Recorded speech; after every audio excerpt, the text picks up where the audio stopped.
Good morning students. சென்ற வகுப்பில் நம்ம கௌவரிசையெல்லாம் பார்த்தோம். இன்றைய காணொளி வகுப்பில் நம்ம தோரணம் செய்வோமா அப்படின்ற கதையை பற்றி பார்க்க போகிறோம். என்ன கதை இன்னைக்கு? தோரணம் செய்வோமா.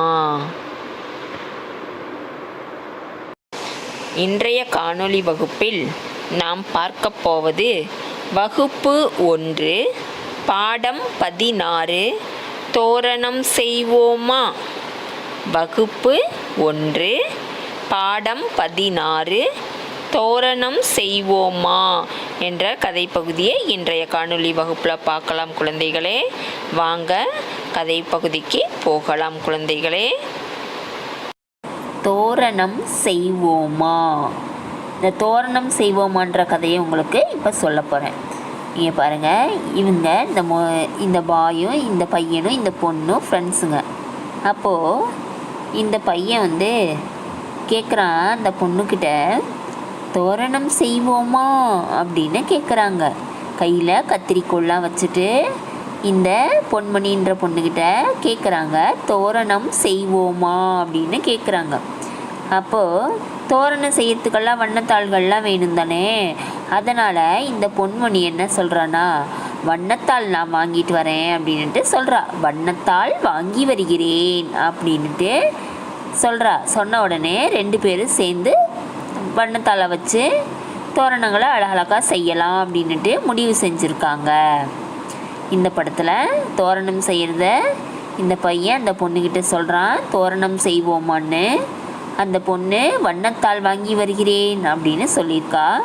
2 பேரும் சேர்ந்து தோரணம் செய்யறதுக்காக முடிவு செய்திருக்காங்க. நீ உன் ஃப்ரெண்ட்ஸுங்களோட சேர்ந்து விளையாடுற மாதிரி, ஒவ்வொரு விளையாட்டு பொருட்களையெல்லாம் செய்து பார்க்குற மாதிரி இவங்களும் அழகான தோரணம் செய்கிறத பற்றி பேசிக்கிறாங்க. இப்போ இந்த முதல் படத்தில் தோரணம் நாம் செய்யலாம் அப்படின்றது முடிவு செஞ்சுருக்காங்க இந்த பையனும் பொண்ணும். இந்த படத்தில் இந்த பொன்மணி அவங்க அம்மாட்ட கேட்குறா, அம்மா கடைக்கு போய் வண்ணத்தாள் வாங்கி வரட்டுமா அப்படின்னுட்டு கேட்குறா. அம்மாட்ட கேட்குறா, அம்மா கடைக்கு போய் வண்ணத்தாள் வாங்கி வரட்டுமா அப்படின்னு சொல்லிட்டு கேட்குறான். நீ எல்லாம் எங்கேயாவது போகும்போது அம்மாட்ட சொல்லிட்டு தானே போகணும். அதே மாதிரி தான் இந்த பொண்ணும் அம்மாக்கிட்ட சொல்லிவிட்டு வண்ணத்தாள் வாங்கிட்டு வரேன் அப்படின்னு சொல்லிட்டு சொல்கிறாங்க.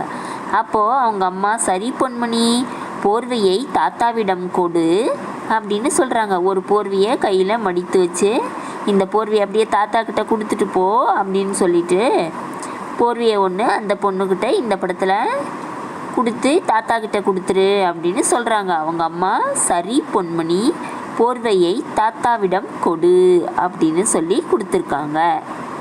அந்த பொண்ணும் கொண்டு போய் அப்புறம் தாத்தா கிட்ட கொடுக்க போகும்.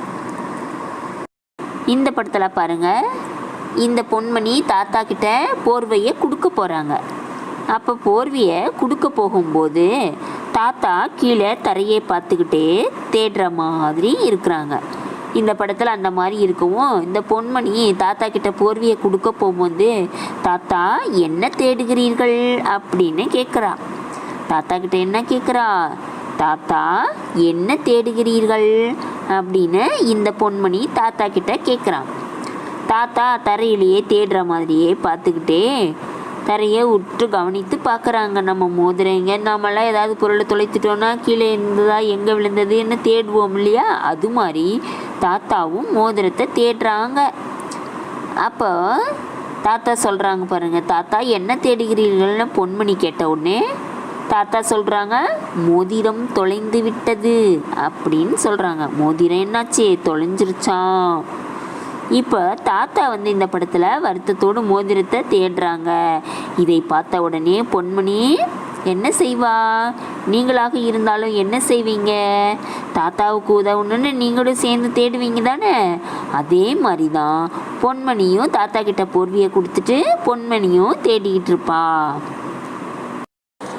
தாத்தாவோடையே சேர்ந்து இந்த பொன்மணியும் மோதிரத்தை தேடினதுனால பொன்னுமணிக்கு மோதிரம் கிடச்சிச்சு. மோதிரம் கிடச்ச உடனே ஒரே சந்தோஷமாக இருக்கும் தானே. உடனே இந்த பொண்ணு எடுத்து, தாத்தா இதோ உங்கள் மோதிரம் அப்படின்னு சொல்லிட்டு தாத்தா கிட்ட கொடுக்குறாங்க. பொன்மணி இந்த படத்தில் என்ன செய்கிறாங்க, தாத்தா கிட்ட மோதிரத்தை தர்றா. தாத்தா இதோ உங்கள் மோதிரம் அப்படின்னுட்டு தாத்தா கிட்ட மோதிரத்தை கொடுக்குறான். உடனே தாத்தா என்ன செஞ்சாங்க, கிடைத்து விட்டதா, நன்றி, கிடைச்சிருச்சா, ரொம்ப நன்றி, நீ எப்படியே தேடி கொடுத்துட்ட, எனக்கு கண்ணு தெரியாதனால, சரியாக தெரியறதில்ல தாத்தா ஆனதுனால, அதனால் நான் தேடியும் கிடைக்கல, நல்ல வேலை உங்கள் கிடைச்சிருச்சு அப்படின்னு தாத்தாவும் சந்தோஷமாக கிடைத்து விட்டதா, நன்றி அப்படின்னு சொல்கிறாங்க. இந்த படத்தில் பொன்மணி என்ன செய்கிறா, கடைக்கு போகிறா. கடையில் போய் கடைக்காரங்கிட்ட பணத்தை கொடுத்து வண்ணத்தாள் கொடுங்கள் ஐயா அப்படின்னு கேட்குறாங்க. வண்ணத்தாளை கொடுங்க அப்படின்னா கேட்டாங்க. கேட்ட உடனே கடைக்காரங்க என்ன செய்கிறாங்க, இதோ தருகிறேன், உடனே எடுத்துறேன்னுட்டு கடைக்காரங்களும் இதோ தருகிறேன் அப்படின்னு சொல்கிறாங்க. பொன்மணி கடையில் போய் வண்ணத்தாள் கொடுங்கன்னு சொல்லி கேட்ட உடனே கடைக்காரங்க இந்த தரேன், இதோ தருகிறேன் அப்படின்னு சொல்கிறாங்க. இந்த படத்தில் வண்ணத்தாள் பொன்மணி வாங்குவதற்காக கடைக்கு வந்துட்டா. கடையில் போய் வாங்கிட்டுருக்கா. பொன்மணியும் கடையில் வண்ணத்தாளை வாங்கிட்டு பொன்மணியோடைய தோழன் 2 பேரும் சேர்ந்து அழகான தோரணங்களை செய்வாங்க. இந்த வண்ணத்தாளை வாங்கினதுக்கப்புறம் என்ன செய்வாங்க, இந்த பொன்மணியோடைய தோழனும் சேர்ந்து அழகழகான வண்ணத்தாள்களை கத்திரிக்கோலை வச்சு அழகாக செய்து பார்ப்பாங்க. இந்த படத்தில் பாருங்கள், பொன்மணியும் அவளுடைய தோழனும் 2 பேரும் சேர்ந்து அழகான தோரணங்களை செஞ்சிட்டாங்க. சுவரில் தொங்க விடுவோமா அப்படின்னு பொன்மணி கேட்குறா. பொன்மணி மயில் படம் மாதிரியான படங்களை தோரணமாக செஞ்சுருக்காங்க. படம் இருக்கிற மாதிரி தோரணம் செஞ்சுருக்காங்க. அந்த பொன்மணியோடைய தோழனும் யானை படம் இருக்கிற மாதிரி அழகழகான வண்ண தோரணங்களை செஞ்சுருக்காங்க. 2 பேரும் ஒரு இடத்துல உட்காந்துட்டு அழகழகாக அவங்க செய்து வைத்த வண்ணத்தாள்களை எல்லாம் எடுத்து பார்த்து இது சுவரில் தொங்க விடுவோமா அப்படின்னு கேட்குறாங்க. பொன்மணி அவளுடைய தோழனிடம் இதை சுவரில் தொங்க விடுவோமா அப்படின்னு கேட்குறாங்க. அதுக்கு அழகாக இருக்கும், அந்த மாதிரி தொங்க விட்டோம்னா அழகாக இருக்கும், செய்யலாமே அப்படின்னுட்டு இந்த பொன்மணியோடைய தோழன் சொல்கிறாங்க. இப்போ இதிலிருந்து நமக்கு என்ன தெரியுது, தோரணம் செய்வோமா கதையில் நீ உன்னுடைய நண்பர்களிடம் அன்பாக இரு, 2 பேரும் ஒற்றுமையாக இருங்க, சந்தோஷமாக விளையாடுங்க அப்படின்னு நமக்கு தோரணங்கள்லாம் எப்படி செய்யலாம் அப்படின்றது தான் இந்த கதையில் சொல்கிறாங்க. 2 பேரும் நண்பர்களாக இருக்கிறாங்க. முதல் இதில் நண்பர்களாக இருந்ததுனால அவங்க அழகழகான வண்ண தாள்களை வைத்து அழகான தோரணங்கள்லாம் செய்கிறாங்க. இந்த பொன்மணியும் நல்லா உதவுற குணமுள்ள நல்ல பொண்ணு. அவங்க தாத்தாவுக்கெல்லாம் போய் போர்வையெல்லாம் கொடுத்தா இல்லையா, அப்படின்றனால இதுவும் ஒரு உதவுதல் மனப்பான்மையோட இந்த தோரணம் செய்வோமா கதை இருக்குது. அப்புறம் அந்த தாத்தாவுக்கு என்ன செய்தாங்க, உதவி செய்தாங்க. தாத்தாவுக்கு மோதிரம் எடுத்து கொடுத்தாங்க தானே. இதெல்லாமே அழகழகாக நல்ல நற்பண்புகளோடு இந்த பொன்மணி இந்த கதையில் இருக்கா. அடுத்து குழந்தைகளே, இந்த தோரணம் செய்வோமா படத்தில் இருக்கின்ற இந்த கதை பகுதியை நீங்கள் நன்றாக படித்து பாருங்கள். அடுத்து கோவரிசையெல்லாம் முந்தைய வகுப்பிலேயே நம்ம நடத்திட்டோம். அதை ஒரு முறை நினைவுபடுத்தி பார்ப்போம். அடுத்து பெயரை சொல்வேன், எழுத்தை அறிவேன். பெயரை சொல்வோம், படத்தின் பெயரை சொல்வோம், அந்த எழுத்தை அறிவோம். பாருங்க, கோ எழுத்தில் கோ கொக்கு, கோ கொய்யா. கோ கொக்கு, கொக்கு குளத்தில் அழகாக நிற்கிறது ஒரு காலை மடக்கி. கொய்யாப்பழம், சுவையான கொய்யாப்பழமும் இருக்குது. கோ கொக்கு, கோ கொய்யா. அடுத்து தோ தொப்பி, தோ தொட்டில். தோ தொப்பி, தோ தொட்டில். தொப்பி மழை காலத்துக்கும் வெயில் காலத்துக்கும் நம்ம தலையில் அணிந்து கொள்வோம். தொட்டில் குழந்தையை காற்றோட்டமாக படுக்க வைக்கிறதுக்காக இந்த தொட்டில் பயன்படுத்துகிறோம். தோ தொப்பி, தோ தொட்டில். அடுத்து படமும் சொல்லும். படமும் சொல்லும் பகுதியிலே படத்தையும் காண்பித்து அந்த படத்தினுடைய சொல்லையும் அறிந்து கொள்வோம். இப்போது கோ எழுத்துக்கு கொடி படமும் கொடின்ற சொல்லும் நமக்கு கொடுத்துருக்காங்க. இப்போது மரம் இலை செடி கொடி வகைகளில் இந்த கொடி வகை ஒன்று. அதை கொடி அப்படின்னு படத்துடன் நமக்கு இந்த கொடியை நமக்கு காமிச்சிருக்காங்க பாருங்கள். கொடி கொடி. கொடியிலேயே இன்னொரு வகை நமது நாட்டுக்கொடியும் இருக்குது. இது மரம் செடி கொடி வகைகளைச் சேர்ந்த கொடி. கொடி கொடி. சொட்டு, சொ இட்டு சொட்டு. ஒவ்வொரு நீர்த்துளிகளையும் சொட்டு, நீர் ஒவ்வொரு சொட்டாக விழுகுது அப்படின்னு சொல்கிறாங்க இல்லையா, ட்ராப்ஸை தான் சொட்டு அப்படின்னு சொல்கிறது. சொ இட்டு சொட்டு, சொ இட்டு சொட்டு. அடுத்து தொலைபேசி. தொலை தொலை, பேசி பேசி. தொலைபேசி தொலைவில் உள்ளவர்களிடம் தூரத்தில் உள்ளவர்களிடம் பேசுவது இது தொலைபேசி.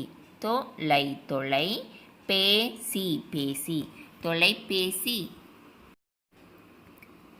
பொரி பொரி. பொரி ஆயுத பூஜையில் சாமிக்கெல்லாம் வைத்து அவல் பொரி அதெல்லாம் வைத்து பழங்களை எல்லாம் வைத்து சாமி கும்பிடுவோம். அப்போ இந்த பொரியை பயன்படுத்துவோம். மொட்டு, மொ இட்டு மொட்டு. பூவா மலர்வதற்கு முன்பாக இருக்கின்ற பருவம் மொட்டு. மொட்டில் இது ஒரு ரோஜாப்பூ மொட்டு. ரோஜாப்பூ பல வண்ணங்களில் இருக்கும். இந்த ரோஜாப்பூ அனைவருக்கும் மிகவும் பிடித்தமான மலர். அடுத்து வானொலி. வானொலி வானொலி. வானொலின்னு நம்ம செய்திகளை அறிந்து கொள்ளலாம். நமக்கு பொழுதுபோக்கு சாதனமாக பயன்படுகிறது. நமக்கு வீட்டிலிருந்தேயே பாடல்கள்லாம் நம்ம கேட்கறது மட்டும் இந்த வானொலியில் கேட்டுக்கலாம். தொலைக்காட்சியில் பார்க்கவும் கேட்கவும் செய்யலாம். வானொலி அனைவருக்கும் பயன்படக்கூடிய ஒரு சாதனம். அடுத்து எழுத்துக்களை கண்டுபிடிப்போம், வட்டமிடுவோம். படத்தை நன்றாக உற்று கவனித்து படத்தில் உள்ள எழுத்துக்களை கண்டுபிடித்து அதை வட்டமிடுவோம். பாருங்கள், இந்த வட்டத்துக்குள்ள போ, நோ, யோ, போ, மோ இந்த எழுத்து இருக்குது. இதை கண்டுபிடித்து நாம் வட்டமிடணும். பாருங்கள், பாம்பினுடைய உடல் பகுதியில் ஒரு ஓ எழுத்து இருக்குது, அதுக்கு வட்டமிடுங்க. அடுத்தது கீழே தரைப்பகுதியில் மணல் பகுதியில் யோ எழுத்து இருக்குது, அதுக்கு வட்டமிடுங்க. 4, 5 சூரியகாந்தி மலர் இருக்கு இல்லையா, அதில் முதல்ல இருக்கிற சூரியகாந்தி மலரில் நோ எழுத்து இருக்குது, அதற்கு வட்டமிடுங்க.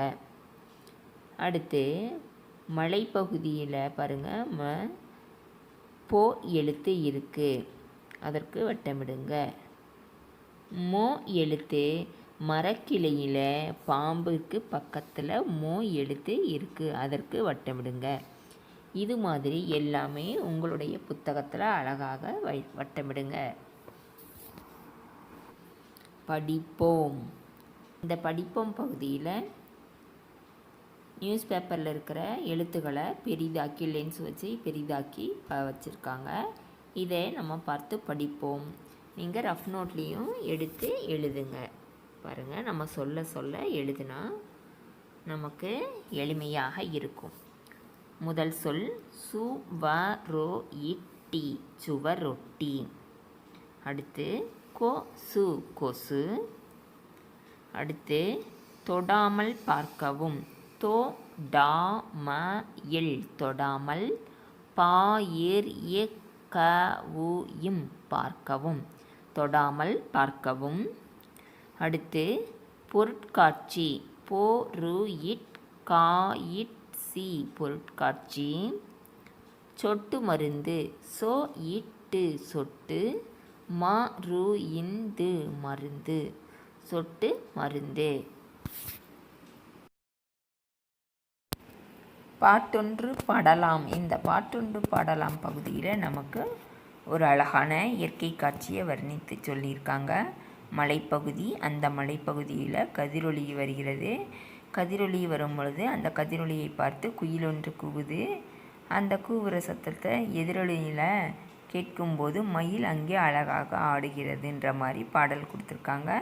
வாங்க குழந்தைகளே, இந்த பாடலை பாடி பார்க்கலாம்.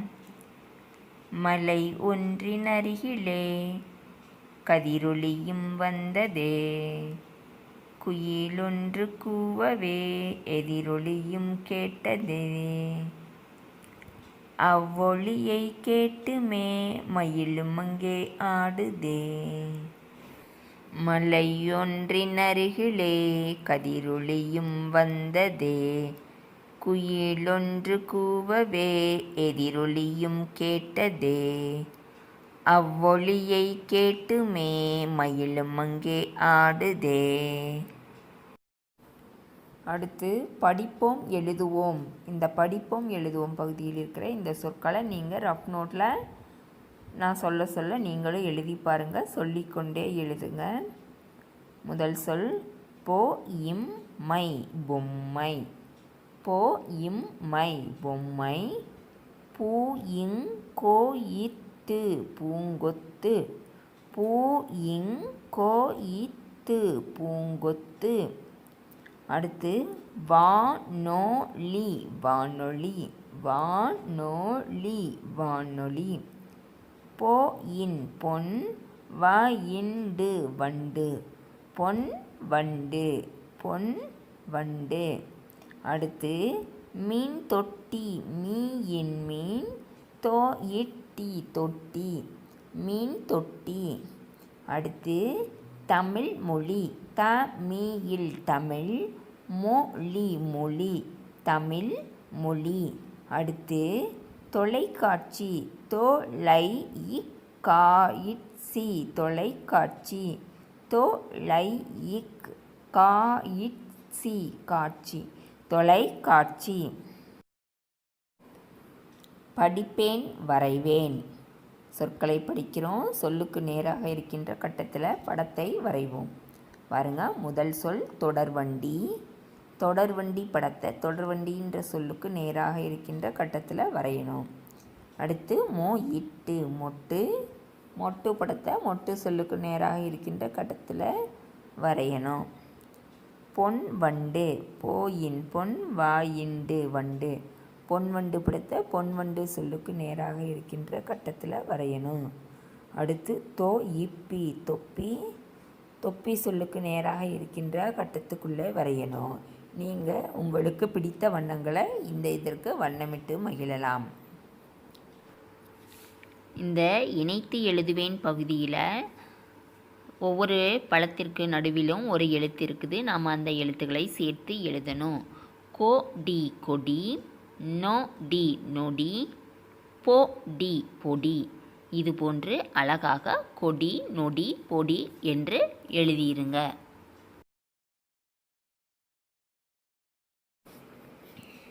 மோ இட்டு மொட்டு. கோ இட்டு கொட்டு. சோ இட்டு சொட்டு. இது போன்று அழகாக எழுதிக்கோங்க. அடுத்து படத்தையும் சொல்லையும் இணைத்து எழுதணும். முதல் இதில் பாருங்கள், பெரிய என்ற சொல் கொடுத்துருக்காங்க, தொப்பி படம் கொடுத்துருக்காங்க. அப்போ நம்ம பெரிய தொப்பின்னு எழுதணும். கட்டத்துக்குள்ளே பெரிய தொப்பின்னு எழுதணும். அடுத்தது மீன் சொல் கொடுத்துருக்காங்க, தொட்டி இருக்குது. அப்போ மீன் தொட்டி. மீன்ற சொல்லையும் அந்த தொட்டி படத்தையும் சேர்த்து நம்ம மீன் தொட்டின்னு எழுதணும். அடுத்தது கொசு படம் கொடுத்துருக்காங்க, வலைன்ற சொல் கொடுத்துருக்காங்க. அப்போ கொசு வலை. அப்போ மூன்றாவது இதுக்கு கொசு வலைன்னு நம்ம எழுதணும். வேறுபாடுகளை கண்டுபிடித்து எழுதுவேன். இந்த வேறுபாடுகளை கண்டுபிடித்து எழுதுவேன் பகுதியில் 2 படத்திற்கும் இடையே உள்ள வேறுபாடுகளை கண்டுபிடித்து நம்ம எழுதணும். இந்த கட்டத்துக்குள்ளே முதல் படத்திற்கு 2வது படத்திற்கு உள்ள வேறுபாடுகளை கண்டுபிடிக்கணும். பாருங்கள், முதல் படத்தில் அவங்க தொப்பி போட்டிருக்காங்க ஒரு பையன். அது தொப்பின்றது முதல் சொல். 2வது வரிசையாக பார்த்து கொண்டே வாங்க. பாருங்கள், முதல்ல ஒரு கத்திரிக்காய், பப்பாளி இதெல்லாம் இருக்குது. அடுத்தது மொச்சை இருக்குது. அந்த மொச்சைன்றது முதல் படத்தில் இருக்குது, 2வது படத்தில் இல்லை. அப்போ மொச்சைன்ற சொல் 2வது எழுதணும். பக்கத்திலேயே வானொலி எழுதணும். பாருங்கள், இங்கே 2வது படத்தில் வானொலி இல்லை, முதல் படத்தில் வானொலி இருக்குது. அடுத்தது வரிசையாக இந்த படத்தையும் நன்றாக உற்று கவனிங்க. கடைசியாக பாருங்கள், இந்த படத்தில் கொய்யாப்பழம் இருக்குது, இங்கே கொய்யா இல்லை. அப்போ கொய்யா 4வது கட்டத்தில் கொய்யா எழுதணும். இது போன்றே எழுதிருங்க. எல்லாரும் கிளாஸ் ஒர்க் நோட் எடுத்துக்கோங்க. எல்லாரும் தேதி எழுதிருங்க. பாடம் 16 சொல்லிக்கொண்டே எழுதுங்க. எழுத்து மேலே கவனம் வைத்து எழுதுங்க. பாருங்கள் குழந்தைகளே, எழுதலாமா? 2 வரிகளை தொட்டு அழகாக எழுதுங்க. தோரணம் செய்வோமா? தோரணம் தோரணம் செய்வோமா? செய்வோமா செய்வோமா தோரணம் செய்வோமா. புதிய வார்த்தைகள். புதிய புதிய வார்த்தைகள். வாயிர் இத்தைகாயில் வார்த்தைகள். புதிய வார்த்தைகள். வண்ணத்தாள். வாயின்னாயித்தாயில் வண்ணத்தாள். வாயின்னாயித் வண்ணத்தாயில். நன்றி. இன்றி நன்றி. தொலைந்து. தொலைந்து தொலைந்து தொலைந்து தொலைந்து. பாருங்க, மீண்டும் ஒரு தடவை அந்த வார்த்தைகளை படிப்போம். தோரணம். தோரணாயிம் தோரணம். வண்ணத்தாள். வாயின்னாயித்தாயில் வண்ணத்தாள். அடுத்து இன்றி நன்றி. அடுத்து தொலைந்து தொலைந்து. அடுத்து போர்வை. போயிர்வை போர்வை.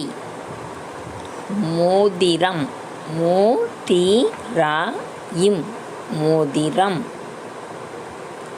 சுவர். சுவாயிர் சுவர். கடை. கடை கடை. தாத்தா. தாயித்தா தாத்தா. அடுத்து அம்மா. இம்மா அம்மா. இம்மா அம்மா. அடுத்து பொன்மணி. போயின் பொன். மணி மணி. பொன்மணி. போயின் பொன்.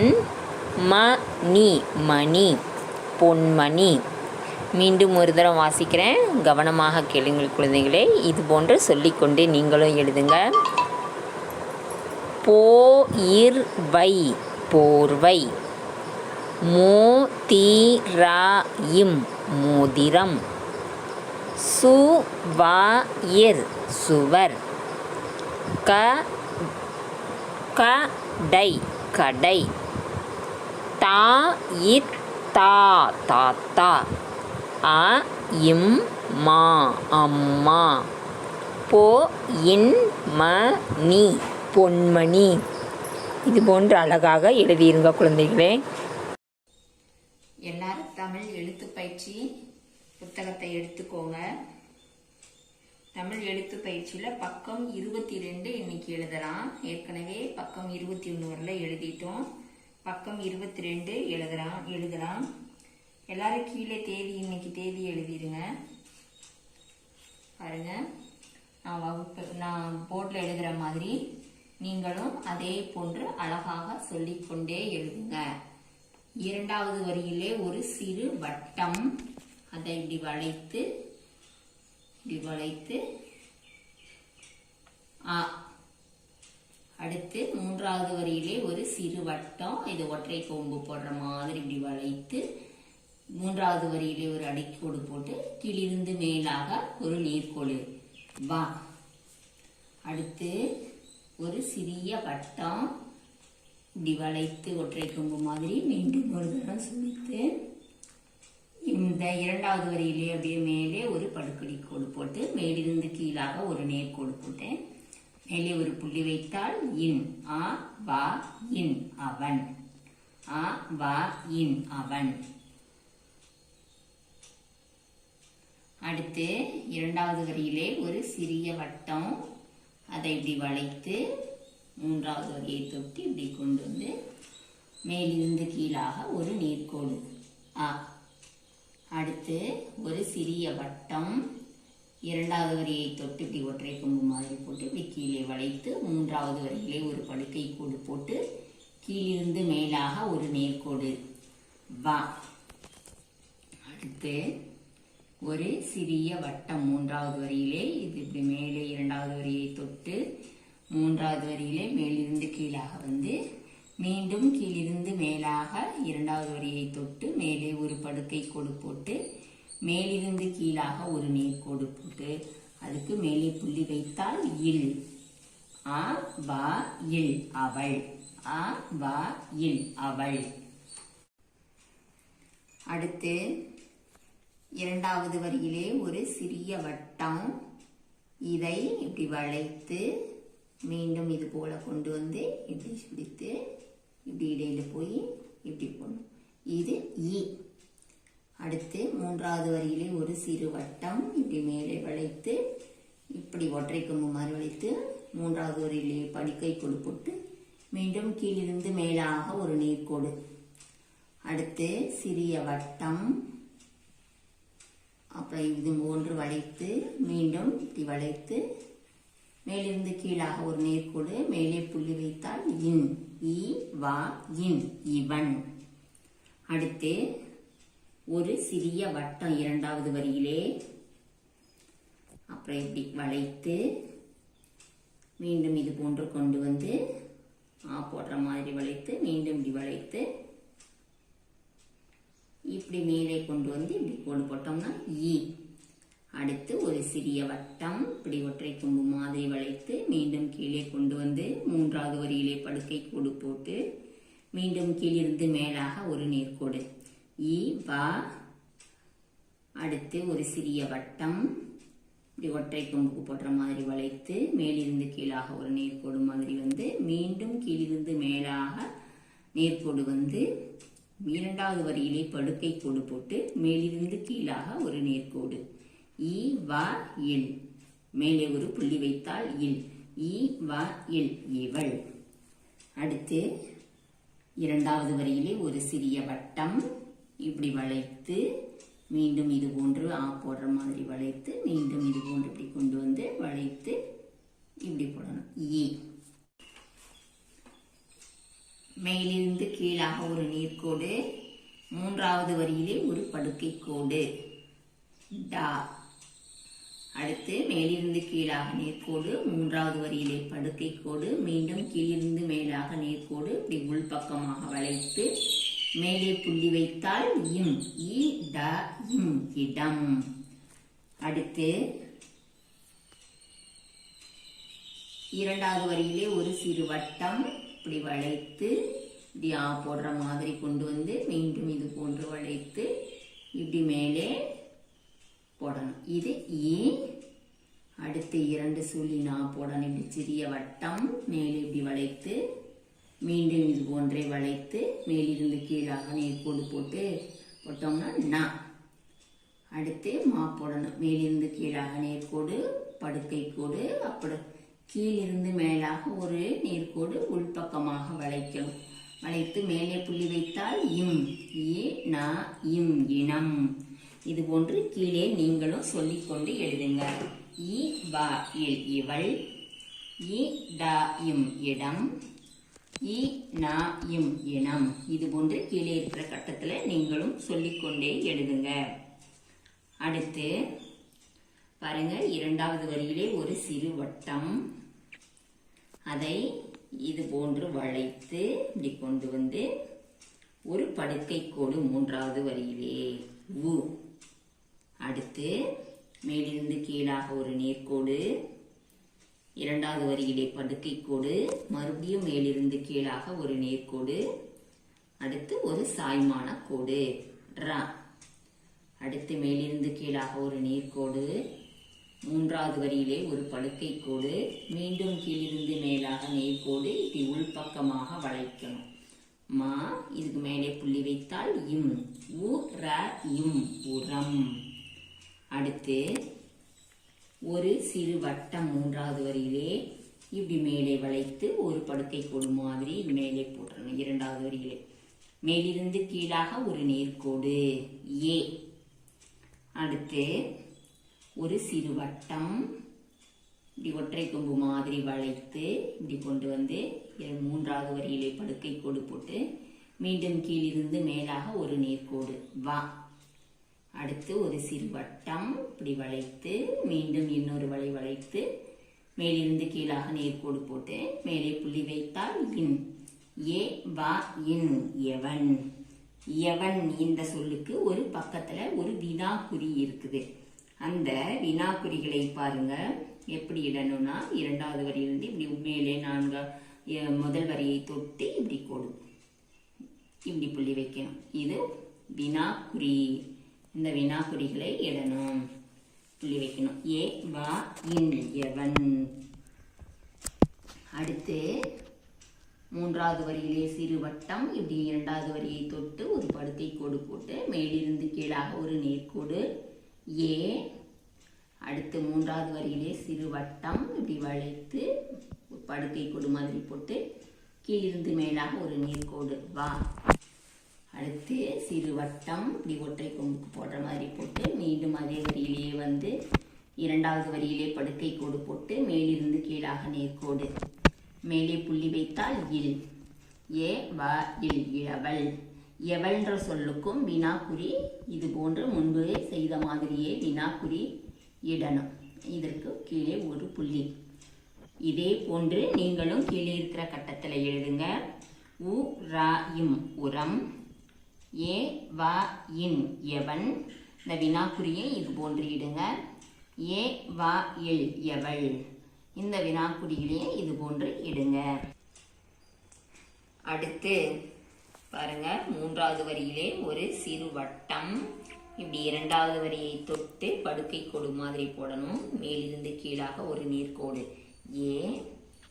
அடுத்து ஒரு சிறு வட்டம் இப்படி வளைத்து மூன்றாவது வரியிலே படுக்கை கோடு போட்டு கீழிருந்து மேலாக ஒரு நேர்கோடு வா. அடுத்து மேலிருந்து கீழாக நேர்கோடு, இரண்டாவது வரியிலே படுக்கை கோடு, மீண்டும் மேலிருந்து கீழாக ஒரு நேர்கோடு, மேலே புள்ளி வைத்தால் இர், ஏ வா இர் எவர். முன்பு போட்டது மாதிரியே இதுக்கும் வினாக்குறி இடணும். எவர், ஏ வா இர் எவர். அடுத்து பலர் ப, மேலிருந்து கீழாக நேர்கோடு, மூன்றாவது வரியிலே படுக்கை கோடு, கீழிருந்து மேலாக நேர்கோடு பா. பாருங்க, சிறிய வட்டம் இப்படி வளைத்து கொண்டு வந்தால் லா. அடுத்து மேலிருந்து கீழாக நேர்கோடு, இரண்டாவது வரியிலே படுக்கை கோடு, இப்படி மேலிருந்து கீழாக மீண்டும் நேர்கோடு, மேலே புள்ளி வைத்தால் இர், பா லா இர் பலர். அடுத்து பாருங்க, இதுக்கு சாய்மான கோடு போட்டாலும் இதுதான், போடாம இருந்தாலும் இதுதான், பா லா இர் பலர். அடுத்து மா, மேலிருந்து கீழாக ஒரு நேர்கோடு, மூன்றாவது வரியிலே படுக்கை கோடு, மீண்டும் கீழிருந்து மேலாக நேர்கோடு போட்டு இப்படி உள்பக்கமாக வளைத்தால் மா. அடுத்து ஒரு சிறு வட்டம் இதை இப்படி வளைத்து இப்படி கொண்டு வந்தால் லா.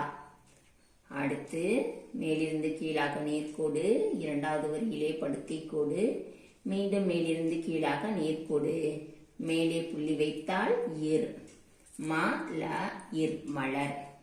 பாருங்க, ஏ வா இர் எவர், பா லா இர் பலர், மா லா இர் மலர். இது போன்று நீங்களும் கீழே சொல்லிக்கொண்டே எழுதுங்க. பாருங்க, மீண்டும் ஒரு தடவை இத உங்களுக்கு படிச்சு காமிக்கிறேன். இரண்டாவது வரியிலே ஒரு சிறு வட்டம், அதை இப்படி வளைத்து நடுவுல ஒரு படுக்கை கோடு மாதிரி போட்டு மீண்டும் மேலிருந்து கீழாக ஒரு நேர்கோடு. மூன்றாவது வரியிலே ஒரு சிறு வட்டம், இப்படி ஒற்றை கொம்பு போடுற மாதிரி போட்டு இப்படி வளைத்து மூன்றாவது வரியிலே படுக்கை கோடு போட்டு கீழிருந்து மேலாக ஒரு நேர்கோடு. வா. அடுத்து ஒரு சிறு வட்டம், இப்படி ஒற்றை கொம்பு மாதிரி வளைத்து இன்னொரு வளைத்து இரண்டாவது வரியிலே கொஞ்சம் படுக்கை கோடு போட்டு மேலிருந்து கீழாக ஒரு நேர்கோடு. மேலே புள்ளி வைத்தால் இன். ஆ வா இன் அவன். அடுத்து ஒரு சிறு வட்டம், அதை இப்படி வளைத்து நடுவில் படுக்கை கோடு மாதிரி போட்டு மேலிருந்து கீழாக ஒரு நேர்கோடு. ஆ. அடுத்து ஒரு சிறிய வட்டம், இப்படி ஒற்றை கொம்பு மாதிரி போட்டு இப்படி வளைத்து மூன்றாவது வரியிலே படுக்கை கோடு வந்து கீழிருந்து மேலாக ஒரு நேர்கோடு. வா. அடுத்து ஒரு சிறிய வட்டம், இப்படி ஒற்றை கொம்பு மாதிரி வந்து மேலிருந்து கீழாக நேர்கோடு போட்டு மீண்டும் கீழிருந்து மேலாக ஒரு நேர்கோடு வந்து இரண்டாவது வரியிலே படுக்கை கோடு போட்டு மேலிருந்து கீழாக ஒரு நேர்கோடு. மேலே புள்ளி வைத்தால் இல். அ வா இல் அவள். அடுத்து இரண்டாவது வரியிலே ஒரு சிறு வட்டம், அதை இப்படி வளைத்து நான்காவது வரியை தொடுற மாதிரி கொண்டு வந்து மறுபடியும் இடையில இப்படி போடுற மாதிரி கொண்டு வந்து மீண்டும் நான்காவது வரியை தொட்டு இப்படி வளைத்து இப்படி கொம்பு போடுற மாதிரி போடணும். ஈ. அடுத்து ஒரு சிறு வட்டம், இப்படி ஒற்றை கொம்பு மாதிரி வந்து இப்படி வளைத்து மூன்றாவது வரியிலே படுக்கை கோடு வந்து மீண்டும் கீழிருந்து மேலாக நீர்கோடு. வா. அடுத்து சிறு வட்டம், இப்படி ஒற்றை கொம்பு மாதிரி வளைத்து மறுபடியும் இன்னொரு வளைத்து இரண்டாவது வரியிலே படுக்கை கோடு வந்து மேலிருந்து கீழாக நேர்கோடு போட்டால் மேலே புள்ளி வைத்தால் இன். ஈ வா இன் இவன். அடுத்து சிறு வட்டம், இரண்டாவது வரியிலே சிறு வட்டம், அதை இப்படி வளைத்து கொண்டு வந்து நான்காவது வரியை தொட்டு இப்படி மீண்டும் மேலே வளைத்து இங்கே ஒரு படுக்கை கோடு மாதிரி வந்து மீண்டும் இப்படி வளைத்து இப்படி கொம்பு போடுற மாதிரி இப்படி போட்டுருனா கீ. அடுத்து மூன்றாவது வரியிலே சிறு வட்டம், இப்படி கொம்பு ஒற்றை கொம்பு போடுற மாதிரி போட்டு இப்படி கீழே வளைத்து மூன்றாவது வரியிலே படுக்கை கோடு வந்து கீழிருந்து மேலாக நேர்கோடு போட்டால் வா. அடுத்து மூன்றாவது வரியிலே ஒரு சிறு வட்டம், இப்படி ஒற்றை கொம்பு போடுற மாதிரி இப்படி வளைத்து அதை மூன்றாவது வரியை தொட்டு மீண்டும் கீழிருந்து மேலாக நேர்கோடு மாதிரி வந்து இரண்டாவது வரியிலே படுக்கை கோடு போடணும். மேலிருந்து கீழாக ஒரு நேர்கோடு. மேலே புள்ளி வைத்தால் இல். ஈ வா இல் இவள். பாருங்க, முன்பு போட்ட மாதிரியே ஈ போடணும். இப்படி இரண்டாவது வரியிலே சுழித்து வட்டம் போட்டு இப்படி கீழே கொண்டு வந்து முன்பு போட்ட மாதிரியே ஈ போட்டுறணும். அடுத்தது மேலிருந்து கீழாக நேர்கோடு, மூன்றாவது வரியிலே படுக்கை கோடு. டா. அடுத்து மேலிருந்து கீழாக நேர்கோடு, மூன்றாவது வரியிலே படுக்கை கோடு, மீண்டும் கீழிருந்து மேலாக இப்படி வளைத்து உள்பக்கமாக வளைத்தால் மேலே புள்ளி வைத்தால் இ டா இம் இடம். அடுத்து இனம்ன்ற சொல்லுக்கு முன்பு போட்ட மாதிரியே ஈ போட்டுருங்க. அடுத்தது ஒரு சிறு வட்டம், இப்படி மேலே ஒற்றை கொம்பு மாதிரி போட்டு மீண்டும் இன்னொரு வளைத்து இரண்டாவது வரியிலே படுக்கை கோடு வந்து மேலிருந்து கீழாக நேர்கோடு. நா. முன்பு போட்ட மாதிரியே இம் போடுங்க. மேலிருந்து கீழாக நேர்கோடு, மூன்றாவது வரியிலே படுக்கை கோடு, மீண்டும் கீழிருந்து மேலாக நேர்கோடு, உள்பக்கமாக வளைத்து இம். மேலே புள்ளி வைத்தால் இம். இ ந இம் இனம். இது போன்று நீங்களும் சொல்லிக்கொண்டே எழுதுங்க. அடுத்து இரண்டாவது வரியிலே சிறு வட்டம், அதை இப்படி வளைத்து இப்படி வந்து மூன்றாவது வரியிலே படுக்கை கோடு போட்டால் ஊ. மேலிருந்து கீழாக நேர்கோடு, இரண்டாவது வரியிலே படுக்கை கோடு, மீண்டும் மேலிருந்து கீழாக நேர்கோடு, ஒரு சாய்மான கோடு ரா. அடுத்து முன்பு போட்ட மாதிரியே இம் போடுங்க. உ ர இம் உரம். அடுத்து ஏ. மூன்றாவது வரியிலே சிறு வட்டம் இப்படி ஒற்றை கொம்பு மாதிரி கொண்டு போய் இரண்டாவது வரியிலே படுக்கை கோடு போட்டு மேலிருந்து கீழாக நேர்கோடு ஏ. அடுத்து மூன்றாவது வரியிலே சிறு வட்டம் இப்படி ஒற்றை கொம்பு மாதிரி வளைத்து மூன்றாவது வரியிலே படுக்கை கோடு வந்து மேலிருந்து கீழாக ஒரு நேர்கோடு வா. மூன்றாவது வரியிலே சிறு வட்டம் இப்படி ஒற்றை கொம்பு மாதிரி வளைத்து மறுபடியும் இன்னொரு வளை வளைத்து இரண்டாவது வரியிலே படுக்கை கோடு வந்து மேலிருந்து கீழாக நேர்கோடு போடணும். மேலே புள்ளி வைத்தால் இன். பக்கத்துல இதே போன்று வினா குறியிடணும். ஏ வா இன் எவன். அடுத்து முன்பு போட்ட மாதிரியே ஏ. அடுத்தது வா இல். இங்க இவளுக்கெல்லாம் போட்டிருக்கோம் இல்லையா, அவள் இவள் என்ற சொல்லுக்கெல்லாம் போட்ட மாதிரியே இல். ஏ வா இல் எவள். இந்த வினா குறியிடுதல் இது போன்று எவன் என்ற சொல்லுக்கும் எழுதிடுங்க. உரம் எவன் எவள். இது போன்று அழகாக சொல்லிக்கொண்டே கீழே இருக்கிற கட்டத்துல எழுதுங்க. அடுத்தது எவன் எவள் என்ற சொல்லுக்கு எழுதின மாதிரியே இங்கேயும் எவர் என்ற சொல்லுக்கும் ஏ பா எர். இங்கே பாருங்க, இங்கே சாய்மான கோடு போட்டாலும் போடலாம், போடாம இருந்தாலும் இருதான். ஏ பா எர் எவர். அடுத்து பா லா இர் பலர். மேலிருந்து கீழாக நேர்கோடு, மூன்றாவது வரியிலே படுக்கை கோடு, மீண்டும் கீழிருந்து மேலாக நேர்கோடு. பா மூன்றாவது வரியிலே சிறு வட்டம் இப்படி ஒற்றை கொம்பு மாதிரி வளைத்து அதை மூன்றாவது வரியை தொற்ற மாதிரி வளைத்து இது போன்று செய்யுங்க. லா. அடுத்தது இர். இங்கே எவர் என்ற சொல்லுக்கு போட்ட மாதிரியே இங்கேயும் பலர் என்ற சொல்லுக்கு மேலிருந்து கீழாக நேர்கோடு, இரண்டாவது வரியிலே படுக்கை கோடு, மீண்டும் மேலிருந்து கீழாக நேர்கோடு. இதற்கு ஒரு கால் நீட்டின மாதிரி சாய்மானா கோடு போட்டாலும் பலர் என்ற சொல்லுக்கு போடலாம், இல்லை போடாம விட்டாலும் பலர் தான். இதே போன்று எழுதுங்க. அடுத்தது மா லா இர். பாருங்க, இந்த இதுக்கும் நீங்க சாய்மான கோடு போட்டாலும் சரிதான், போடாம இருந்தாலும் சரிதான். மா லா இர் மலர்.